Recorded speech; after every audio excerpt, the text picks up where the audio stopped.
নজর রাখবো পরবর্তী সংবাদে।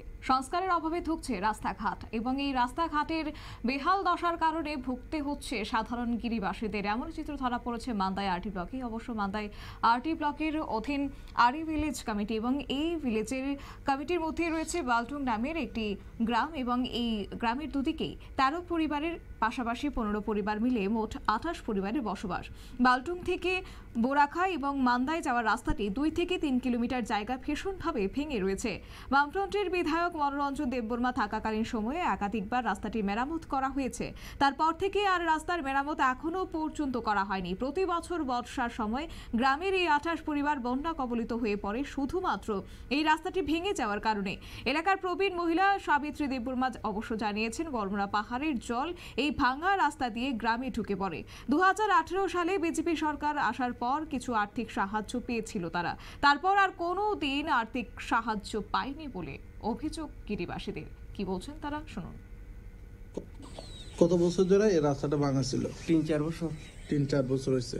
আপনারা আসা যাওয়া এই রাস্তা দিয়ে শর্টকাট আসা যাওয়া করেন নাকি? রাস্তা কেন এভাবে কাজটা করছে না? আপনারা অভিযোগ করছেন? অভিযোগ তো আমরা তো করছি না। তারপরে যান চালক, অটো চালক এই রাস্তা দিয়ে আসা যাওয়া করতে পারে? এখন করতে পারছি, এখন আসা যাওয়া করতে পারে না? বাইক তাই শুধু বাইক। তারপর অসুস্থ হয়ে গেলে যদি এ সাইডে হেফারে কিভাবে অসুস্থতা আনবে? মোটামুটি গাড়ি এখন বৃষ্টি না হইলে তো গাড়ি দিয়ে আইতে পারে।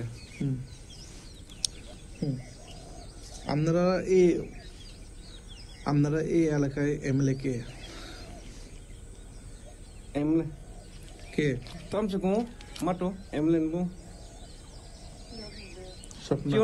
স্বপ্না। স্বপ্ন দেববর্মা এমএলএ না? তারপরে আপনারা এখন মতামত ওনাকে কি বলবেন এই রাস্তা মেরামতের জন্য, ঠিক করার জন্য আপনারা কি বলবেন? মাত্র সাফাই গাড়ি কি বলবেন? হ্যাঁ, করলে তো আমরা ভালো রাস্তা করলে। ইলেকশনে আগে কি আশা দিয়েছে এই রাস্তা? একটু তো আমরা জানি না। আপনারা শুনলেন তাদের বক্তব্য এবং সে সঙ্গে চরম দুর্ভোগ পোহাতে হচ্ছে স্থানীয় সাধারণের এবং সে সঙ্গে অনেকবার ফিশারি অফিসার পাশাপাশি ভিলেজ কমিটির চেয়ারম্যানের কাছে গিয়েছিল স্থানীয়রা।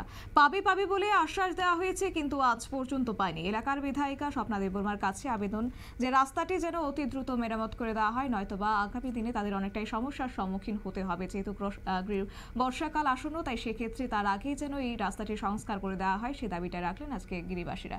নিয়ে নিচ্ছে ছোট্ট একটি বিজ্ঞাপন বিরতির সঙ্গে থাকুন।